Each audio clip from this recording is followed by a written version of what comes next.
Other interesting business news, you have Lululemon and Peloton to form a partnership. Wow. Can two dying brands or struggling brands combined into one moderately competent company? Time shall tell. But in regards to this, it looks like Lululemon, if you don't know, they're one of the most premier manufacturers and apparel companies when it comes to women's tight pants, and three men who acquiesce to buy the products for themselves, apparently.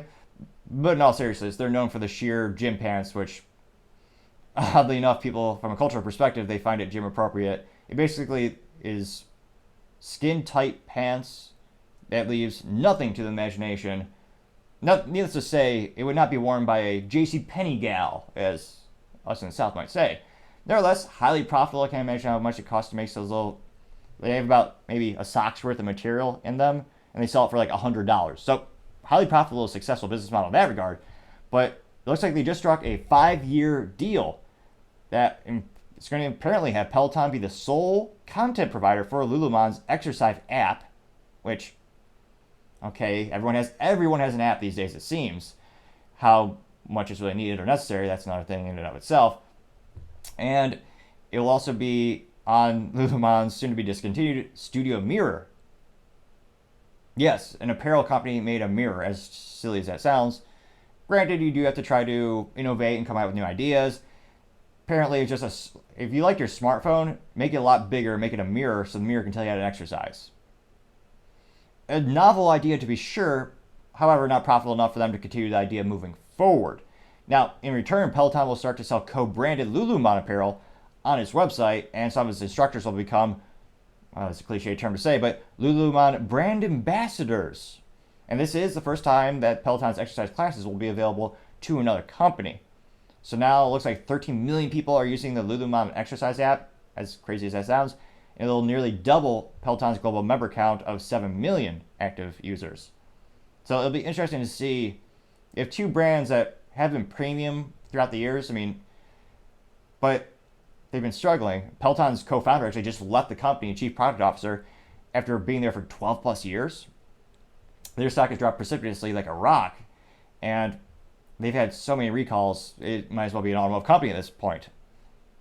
Pun, because, automotive companies have a lot of recalls, partially because there's many components that go into a vehicle, some much more reliable than others. Well, it'll be interesting to see what kind of cross-branding they do. Everything Peloton is expensive and fancy, so it makes sense for them to start selling co-branded gear, and maybe they'll be more successful together. Interesting partnership, but perhaps a kernel, it seems to make sense from a logical perspective. It'll be interesting to see, will they ever be acquired by a larger company? Or will they be able to turn things around successfully? Because Peloton had that huge peak during the government lockdowns in the United States especially, where people are stuck in their homes, they shut down the gyms. So a lot of people bought those bikes. There's a huge peak in sales, but now the country's not locked down. So that was that big sales stick when people were forced to go in their homes. Now they can go back to the gyms.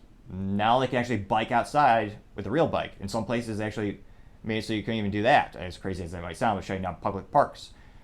But it'll be interesting to see. Let me know in the comments. Do you think this will be a successful 5-year business partnership? Do you think it'll implode and not be successful at all? Or do you think the cross-selling will be successful since maybe they have very similar customer demographics and maybe the customers will appreciate the new opportunity that's being allotted to them? It'll be interesting to see. I'd love to hear what you have to say. Thank you again for taking the time to tune in today. Again, I know it's ambitious, but we're trying to get to 4,000 subscribers by the end of October. So if you can click that button, I'd greatly appreciate it. Also, don't forget to take the time to like and comment. Your feedback is greatly appreciated. Even if it's critical feedback, that's how we get the channel better and better. It's how I improve. Also, don't forget to take the time to tell your family, tell your friends, tell your coworkers, heck, tell your enemies, tell anyone and everyone. Just stay safe, fight the good fight.